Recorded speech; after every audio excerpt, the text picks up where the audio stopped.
General Bajwa का परसों क्या हाल हुआ है, और आज भी आसिम भाई मरा है।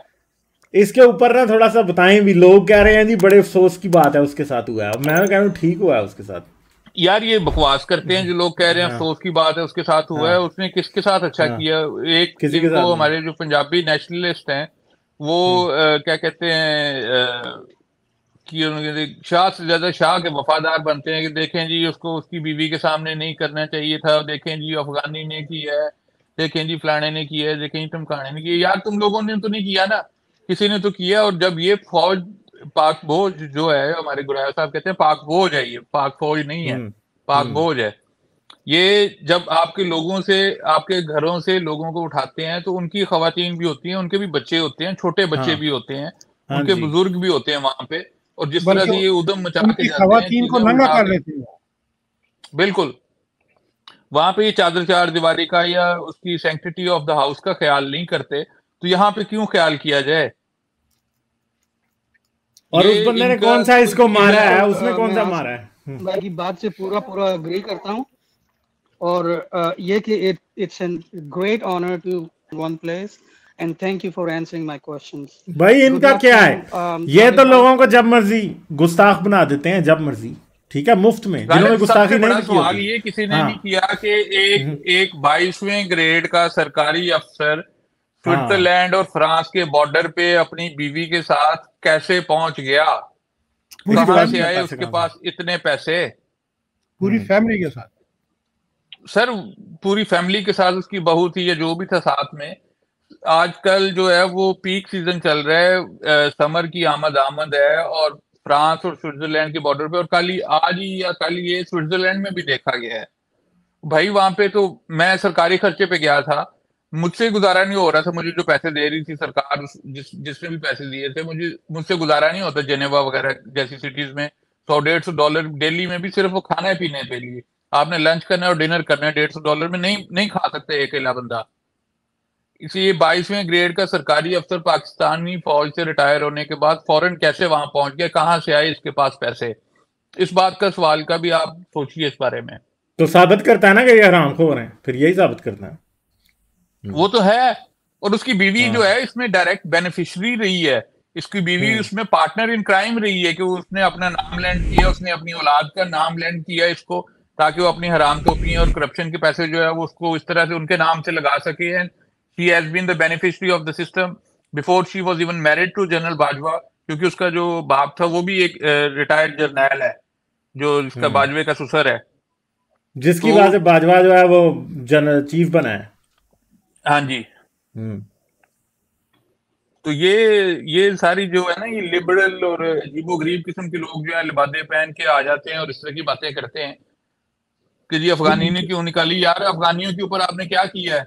अफगानियों के साथ नस्लें की नस्लें तबाह कर दी हैं, नस्लों की नस्लें वो लिए जी आसमान, आपने उनके नाम पे आने वाले पैसे अपनी जेबों में डाले और उनको क्या दिया है?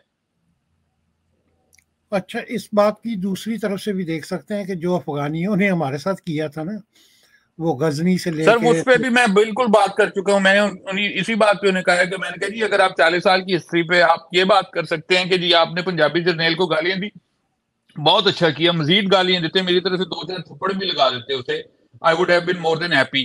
लेकिन फॉर द लास्ट 40 ईयर्स अगर हमने आपके साथ ये काम किया है तो आप पिछले 1400 साल से देखें कि आपने हमारे साथ क्या काम किया है। क्या उसकी बुनियाद पे मैं अहमद शाह अफगानू कह सकता हूँ, अफगानी, सॉरी स्लिप ऑफ टंग हुई है मेरी, तो या आप उसे अहमद शाह अब्दाली कहते हैं या अहमद शाह लाला कहते हैं, क्या हम उसे कुछ और नाम से या उसे गाली दे सकते हैं? उस पे फिर जो है ना वो उनका बन जाता है, वो भी चीखने लग जाते हैं, वो भी चीखने लग जाते हैं, वो उस पे बड़ा प्राइड फील करते हैं। फिर मुझे एक सॉरी मैं आपको सबको काट रहा हूँ, मुझे एक बात बहुत वियर्ड लगती है। एक मिनट अजीज साहब, टीके तो नहीं लगाने पाएंगे थोड़े बटन पे। So, एक बात मुझे गुस्सा कर गए हाजी भाई, आपको पता है कभी गुस्सा नहीं कर सकते हैं। नहीं आसिम भाई गुस्सा कर गए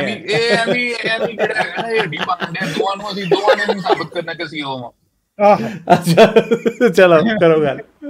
तो मैं वियर्ड जो मुझे सबसे बड़ी बात लगती है, कि पश्तून इस तरह नहीं करते, पश्तून उस तरह नहीं करते, पश्तून ये नहीं करते। वो औरतों के सामने, मैं कहीं पे ये सुन रहा था कि पश्तून, जब वो बंदा पश्तून नहीं हो सकता क्योंकि उसको पता है कि हम औरतों की इज्जत करते हैं, अगर वो औरत के साथ है तो उसको इस तरह नहीं करना चाहिए। ये मतलब कि कैसी भौंडी सी बातें हैं। आप बकवास करते हैं ये। हाँ जी, आप मतलब कि हमारे पास कितने ऐसे शवाहद मौजूद हैं जो आपके कई कबीले ऐसे हैं जो अभी तक अपनी औरतें बेचते हैं। बिल्कुल हाँ जी, बेचते हैं। हाँ जी, औरतों को मतलब कि बकायदा क्या नाम है अपना बेवा बना देते हैं। हाँ जी, अपना बच्चों को यतीम कर देते हैं। फिर कहते हैं कि हम जनाब ये नहीं करते, हमारी रवायत नहीं है, हम ये नहीं करते, हम वो नहीं करते। मतलब सर जब महमूद अफ गजनवी आता था यहाँ पे 17 बार आया, 18 बार आया, वो यहाँ से लौंडियां लेके जाता था, यहाँ से सारा कुछ लेके जाता था और किसी एक अंदाजे के मुताबिक वो तकरीबन 100-150 बिलियन का सामान लेके जाता था। आजकल की करेंसी में अगर उसको कन्वर्ट किया जाए उस वक्त, तो हर साल 2 साल के बाद वो आता था और ये फिर उस पर साल 1.5 साल गुजारा करते थे, 2 साल गुजारा करते, उसके बाद वो फिर आ जाता था। और उस वक्त ये लड़कियां यहाँ से लेके जाते थे ये, और फिर इनके यहाँ अपनी जो मंडियां लगती रही हैं, जहां से ये इसने महमूद ने अयाज भी खरीदा था, तो इनके यहाँ तो अपनी मंडियां लगती रही हैं, खवातीन की भी और लड़कों की अलग से। ये किस तरह की, ये इनको या तो हिस्ट्री का पता नहीं है, या जानबूझ के ये बुद्धू बनाते हैं, या फिर हमें बुद्धू बनाने की कोशिश करते हैं। और दूसरी बात ये देखें, कहते हैं कि जी सोमनाथ के मंदिर तोड़ने आता था ये। और यार तुझे बामियान के जो मुजस्मे थे वो रास्ते में नजर नहीं आते थे? उनको क्यों नहीं तोड़ा? वही ना, वो इतने बड़े बड़े जो थे वो तुम्हें नजर नहीं आते थे, और तुम वहां से हजारों मील सफर करके सोमनाथ आके यहाँ पे तुम बुत तोड़ने आते थे। भाई मैं बुत शिकन थे तो वहां पे रहते हैं ना यार, तुम बामियान तोड़ता पहले। एग्जैक्टली, मतलब कि अब डाकू कह रहे हैं कि हम तुमसे अच्छे डाकू हैं। बात यह है कि असल में अफगानों की अपनी भी हिस्ट्री जो है वो खून से भरी हुई है, और इन्होंने पाकिस्तानियों को मुसलमान किसने किया है बताएं? इन्होंने किया है, तो इन्होंने किया है। ये जहाद का चूरन पहले इन्होंने हमें बेचा, अब फिर हमने सूद समेत इनको वापस किया है। अच्छी बात दोनों नहीं है, मगर ये है कि इनको भी अपनी मंजी के नीचे थोड़ा सोटा फेरना चाहिए, अफगानियों को भी। ऐसी बात नहीं है। हाँ, बाजवा के साथ जो हुआ बिल्कुल ठीक हुआ है। हमें इस बात का 100% अफसोस है कि अफगानिस्तान में जो पाकिस्तान की इंटरफेरेंस है उसकी वजह से जो कुछ हुआ वो अच्छा नहीं हुआ। मगर बात यह है कि इस इलाके की हिस्ट्री यही है, गंद सारा यही पहले करते हैं। सिलिकॉन वैली से अफगानिस्तान की हिस्ट्री किसी टाइम सिलिकॉन वैली रहा हो, ये जापान रहा हो, ये नदी तहजीब है नहीं एडवांस कर गई हो कि इजिप्शियन सिविलाइजेशन तो निकली है ये हो, या ये चांद तारे पे जाते थे। ये काम तो अभी भी वही कर रहे हैं। मुझे कोई ऐसा हिस्ट्री में बता दें, मुझे तो नहीं पता, मैं बहुत थोड़ा इल्म है मुझे हिस्ट्री का, कोई ऐसा बता दें जब किसी टाइम पे अफगानिस्तान जो था वो एक बहुत ही भाई खुशहाल सल्तनत थी। और ये इन उल्लू, मैं अब मेरे मुंह से निकलेगा लफ्ज, ये जब अमेरिका चला गया था पहली बार यहाँ से, और उसके बाद इसको पीपल्स पार्टी वालों ने, गवर्नमेंट ऑफ पाकिस्तान इनको बैतुल्ला में लेके गई, सारे धड़ों को इकट्ठा बुलाया, वहां पे इनसे हलफ उठवाया कि भाई आप नहीं लड़ोगे, आप मिलजुल के रहोगे। और उसके बाद फौरन आते ही आपस में लड़ना शुरू हो गए। नॉर्दर्न अलायंस वाले दूसरे की टांगे काट रहे हैं, वो जो ईरान बॉर्डर वाले हैं वो दूसरे की टांगे काट रहे हैं, और ये आपस में लड़ना मरना शुरू हो गए थे। इनको तो और कोई काम आता भी नहीं है। कुछ के कहने के मुताबिक जहाज में ही लड़ पड़े थे आते हुए वापस। हाजी भाई, ये जो आपने बात की है ना कि वो कहते हैं कि ये करने वाला पश्तून हो ही नहीं सकता, ये इतनी एम्प्टी स्टेटमेंट है। और ये उसी तरीके की एम्प्टी स्टेटमेंट है जिस तरीके की आपको याद होगा जब मुशर्रफ दौर में आए रोज कोई ना कोई एक्टिविटी, कोई धमाका हुआ होता था, तो बड़ा सीरियस से सीरियस तज्जियाकार भी बड़ी सीरियस और शक्ल बनाकर कहता था ये हमलावर दहशतगर्द मुसलमान नहीं हो सकते। एग्जैक्टली, नॉट रूस पार्ट्समैन। हाँ बिल्कुल, वो कान पक गए थे हमारे ये सुन के कि वो कहते जो, और उस जमाने में तो मतलब it was almost a norm, जिस फ्रीक्वेंसी से एक्टिविटीज होती थी वो हर दफा आके यही हर रिपोर्टर भी कह रहा होता था, एनालिस्ट भी यही बोलते थे, ये हमलावर या उसके सहूलतकार मुसलमान नहीं हो सकते। और कुछ लोग ये कह रहे हैं वो जी फ्रांस में उसकी वीडियो बनाना इलीगल था, फलां था ढमका था। उन बेवकूफों से ये कहो ना फिर बाजवा केस क्यों नहीं करता? करे ना बाजवा फिर केस सरा। ठीक है, मसला ये है कि ये बात करता रहा, सारी उम्र जो करता रहा वो लीगल करता रहा। हाँ, अगर मान लिया कि इलीगल है तो बाजवा जो सारे काम खुद करता रहा, ये जिसको अंडर कमांड या उसके अंडर वॉच होते रहे, वो सारे लीगल काम थे। भाई बाजवा उधर फ्रांस में बाजवे का बाप भी केस नहीं कर सकता। केस तो करे फिर वेखो ਇਹਦੇ ਤੇ ਕਿਹੜੇ-ਕਿਹੜੇ केस होते ਹੁੰਦੇ ਨੇ। मतलब फिर इसके, मैं कहता हूं इसका वो हाल करेंगे वो लोग वहां पे कि फिर ये सोच भी नहीं सकता होगा, ये करे तो सही किसी पे केस, फिर केस के बाद जवाब में फिर केस शुरू हो जाते हैं 100 किस्म के। बाजवे की बगैरती चेक करें, उसे कह रहे मैं तो आर्मी चीफ नहीं, मैं है ही नहीं। हाँ मुकर गया, प्रॉपर्टी डीलर है तो प्रॉपर्टी डीलर ही है ना असल में। मुकर गया था। मुकर गया मतलब 1971 का वाकया जो है वो फिर से उसने दोहराया। मुझे तो ये देख देख के बड़ी खुशी होती है कि पहले हमारे पास एक तस्वीर होती थी जिसपे हम वो जनरल अरोड़ा और जनरल AK नियाजी को लेके डिफरेंट मीम्स बनाया करते थे। अब एक दूसरी तस्वीर आ गई जो उसके कम से कम मुकाबले की है, जहाँ पे इसको मुंह की खानी पड़ी पाकिस्तान आर्मी के जर्नैल को। मतलब शर्म नहीं आई उसे, कहता मैं तो हूं ही नहीं, मैं आर्मी चीफ नहीं हूं। अच्छा तू नहीं है ना, तू कौन है फिर दस ना यार। तो शर्म आ गई। That was funny as hell कि मैं आर्मी चीफ नहीं हूं कहना। और इस बेशर्म आदमी ने, मैं कहता हूं कि इसने तो वो हद मुकाई है। देखो अभी ये गंद उठाने में टाइम कितना लगेगा, तो पता ही नहीं कितनी देर जो है ना लगेगी इस बारे में।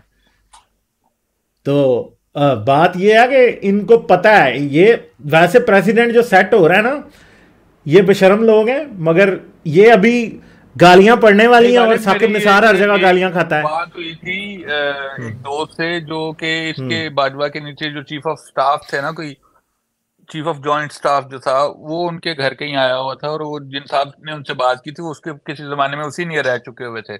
उनसे पूछा कि जी फौज में इस बात पे कोई रिग्रेट या कोई रिमोर्स के जो उन्होंने इमरान खान जैसा एक प्रोजेक्ट लॉन्च किया और उसका ये हाल हुआ है। तो कहते नहीं जी, एक इन्वेस्टमेंट थी which can go wrong.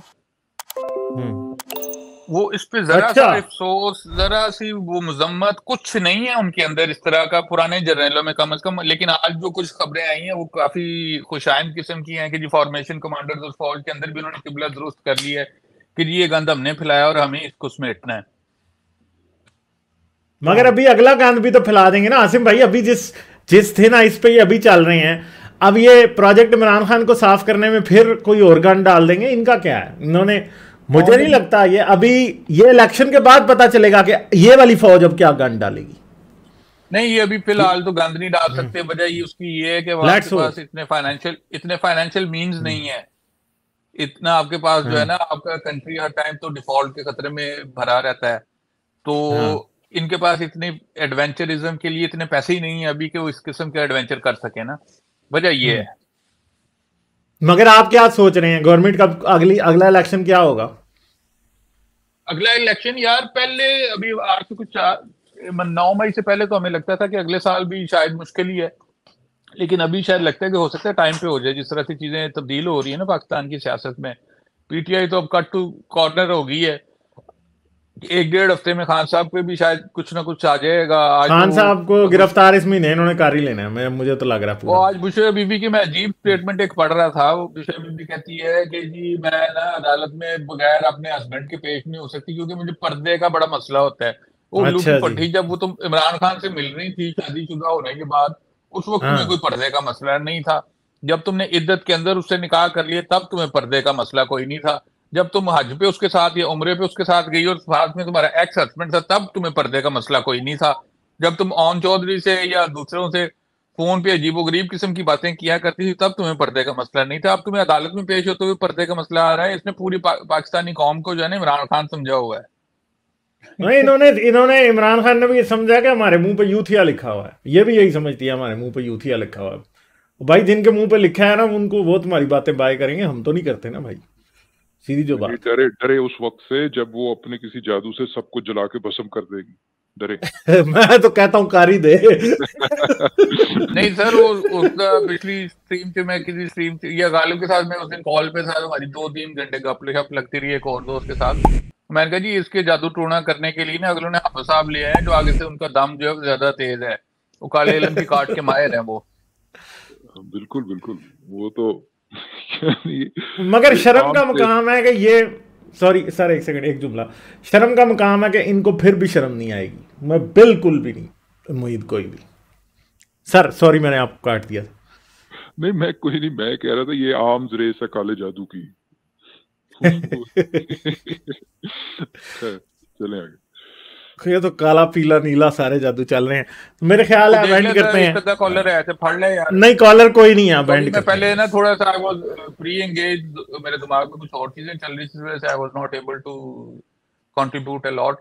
And आज दे सवाल भी ਜਿਹੜੇ ਸੀ ਜ਼ਿਆਦਾ ਮੇਰੀ डोमेन ਤੋਂ ਬਾਹਰ ਦੇ ਸੀ ਤੇ मैं इस वक्त चुप करके सुनता ही रहा। लाइक शेयर और सब्सक्राइब करना मत भूलें। इसके साथ साथ आप मेरे चैनल को पेट्रियन पर सपोर्ट कर सकते हैं। पेट्रियन का लिंक वीडियो की डिस्क्रिप्शन में है।